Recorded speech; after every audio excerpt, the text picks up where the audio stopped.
Honours math কেয়ারের পক্ষ থেকে আমি মোহাম্মদ ইব্রাহিম হোসেন সকলকে জানাই আন্তরিক সালাম ও শুভেচ্ছা। পূর্বের ন্যায় ক্যালকুলাস অন চ্যাপ্টার 16 এর নির্দিষ্ট ইন্টিগ্রাল এর এক্সাম্পল 31 আজকে আমরা সমাধান করব। তো আসেন আমরা ভিডিওর শুরুতে প্রথমে অঙ্কটা উঠায় রেখেছি। এখন এই এক্সাম্পলের সমাধানের জন্য আমাদের যে সূত্রের প্রয়োজন সেই সূত্রটা আছে, যদি সমাকলনের আকার সমাকলন dx by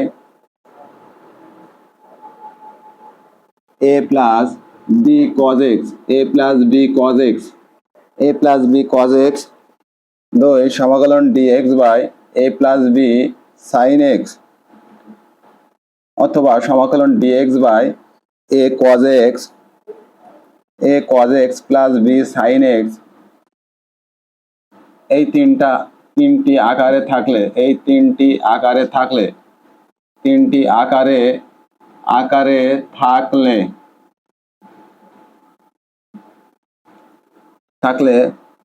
cos x equal 1 minus tan square x by 2 by 1 plus tan square x by 2 sin x সমান 2 tan x by 2 by 1 plus tan square x by 2 বসাতে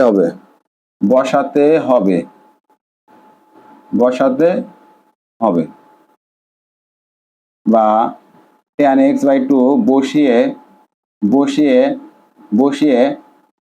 tan x by 2 সমান z ধরতে হবে।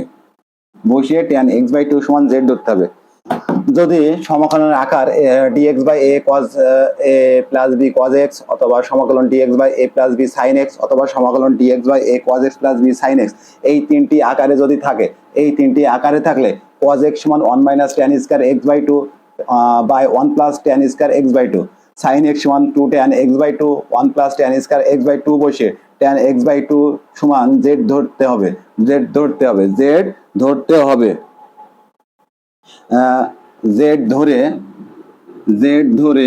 সরলীকরণ করে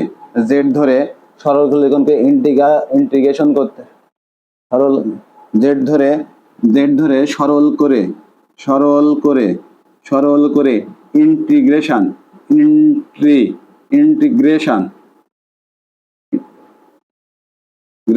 করতে integration করতে হবে।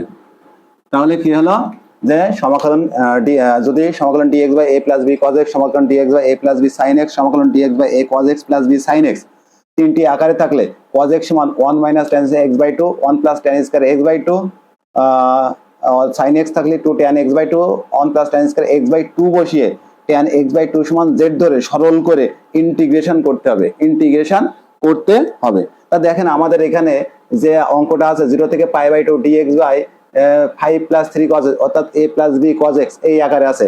যেহেতু এই আকারে আছে তাহলে cos x সমান আমাদের বসাতে হবে এই অঙ্কে cos x এর স্থলে আমাদের বসাতে হবে। তাহলে 0 থেকে pi by 2 dx by 5 plus 3 cos x অর্থাৎ cos x সমান বসাবো 1 minus tan square x by 2 by 1 plus tan square x by 2 0 থেকে পাই বাই 2 তাহলে এখানে যদি আমরা লসাগু করি তাহলে আমরা পাই 5 plus 5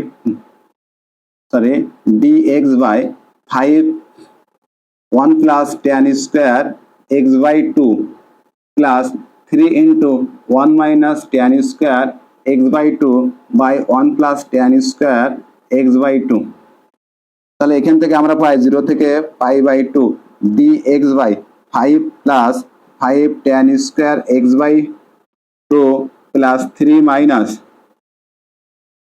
tan square x by 2 3 tan square x by 2 আর 1 plus tan square theta সমান লেখা যায় sec square theta।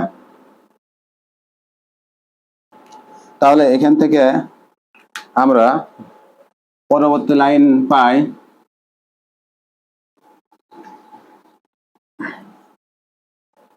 তাহলে পরবর্তী লাইন আমাদের হবে 0 থেকে পাই বাই 2 তাহলে এখানে ভাগ থাকলে উল্টে যায়।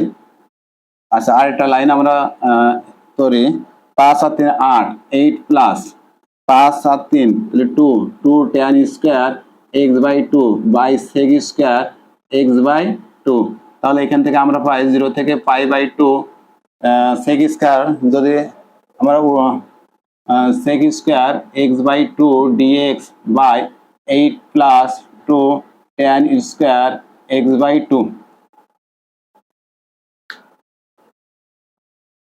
আচ্ছা, তাহলে আমাদের বলা ছিল যে cos x সমান অথবা sin x সমান বসিয়ে সরলীকরণ করে tan x বাই 2 সমান z ধরার কথা। তাহলে এখন আমরা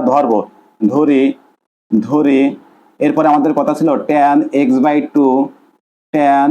বাই 2 সমান z ধরতে হবে। আমরা বলেছিলাম যে cos x এর স্থানে 1 minus tan square x by 2 1 plus tan x by 2 বসিয়ে সরলীকরণ করে tan x বাই 2 সমান z ধরে ইন্টিগ্রেশন করতে হবে। যেহেতু এটা আমাদের নির্দিষ্ট ইন্টিগ্রেশন আমরা ধরেছি, যেহেতু সমাকলনের যদি ধরা হয় তাহলে ডিফারেন্সিয়েশন করতে হয়, তাহলে d tan x by 2 dz। তাহলে এই পাশে x এর ফাংশন আমরা x এর সাপেক্ষে করব tan x by 2 into dx। এই পাশে z চলক, তাহলে আমরা z এর সাপেক্ষে করব z dz। তাহলে এখানে x এর সাপেক্ষে যদি করে tan থিটা রে করলে হয় sec স্কয়ার থিটা, x না আরেকবার করলে হয় হাফ, আর এই dx চলে আসে, আর এই পাশে z রে করলে 1 dz। তাহলে এখান থেকে আমরা পাচ্ছি sec square x by 2 dx সমান 2 dz। যেহেতু এটা নির্দিষ্ট সমাকলন, তাহলে আমাদের সীমা নির্ণয় করতে হবে।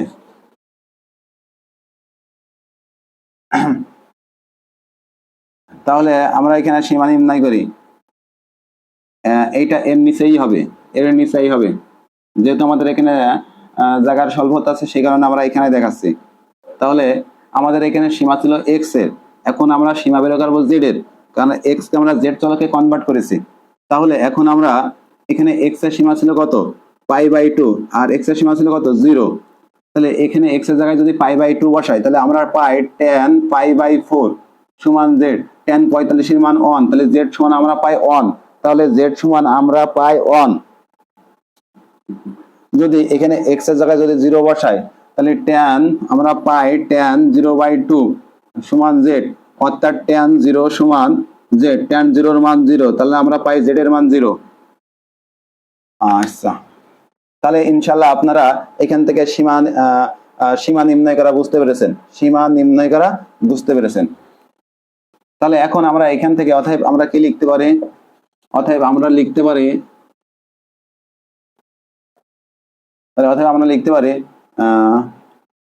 0 এর জন্য আমরা পাইছি 0, যখন x এর ভ্যালু 0 তখন z এর ভ্যালু 0, যখন x এর ভ্যালু পাই বাই 2 তখন z এর ভ্যালু 1। আচ্ছা, sec square x by 2 dx, sec square x by 2 dx এটুক সমান আমরা পাইছি 2 dz। এখানে আমাদের আছে 8 প্লাস 2, এখানে tan স্কয়ার x বাই 2 আছে, তার মানে 2z স্কয়ার।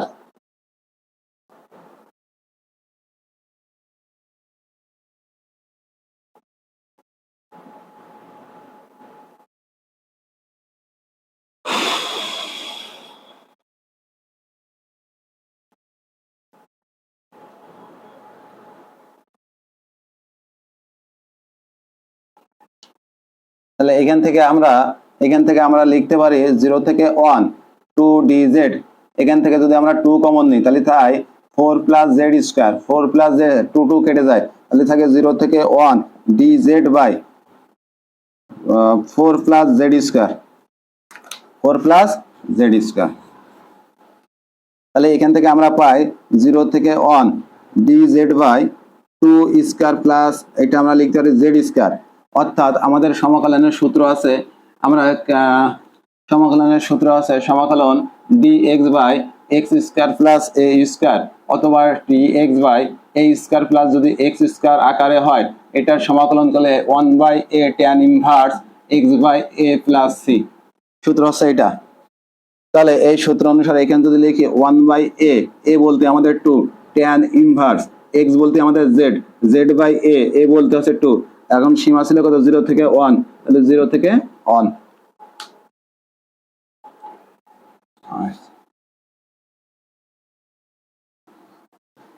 তাহলে আমরা পরবর্তী লাইন পাই হাফ tan ইনভার্স।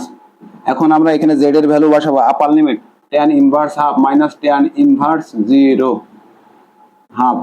tan কতর মান হাফ, এখানে tan ইনভার্স হাফ রেখে দিলাম, আর tan ইনভার্স tan 0 এর মান হচ্ছে 0, tan কতর মান হাফ জানি না তাই রেখে দিলাম, তাহলে হাফ tan ইনভার্স হাফ। আর এখানে tan তাহলে এখানে সূত্র আছে tan ইনভার্স tan x সমান লেখা যায় x, তাহলে এখানে আসে 0, তাহলে এখান থেকে গুণ করলে হাফ tan ইনভার্স হাফ, আমরা পাই হাফ tan ইনভার্স হাফ। এটাই আমাদের অ্যান্সার। তাহলে আমরা ক্যালকুলাস 1 এর চ্যাপ্টার 16 এর নির্দিষ্ট ইন্টিগ্রাল एग्जांपल 31 সমাধান করলাম। এখন আমার মনে হয় আপনাদের বুঝতে অসুবিধা হয়নি, আপনারা আশা করা যায় বুঝতে পেরেছেন। তাহলে আমার এই ভিডিওটা যদি আপনাদের ভালো লেগে থাকে তাহলে লাইক, কমেন্ট ও শেয়ার করবেন। সকলকে আবার আন্তরিক সালাম ও শুভেচ্ছা জানিয়ে শেষ করছি আজকের মতো এখানেই। আসসালামু আলাইকুম।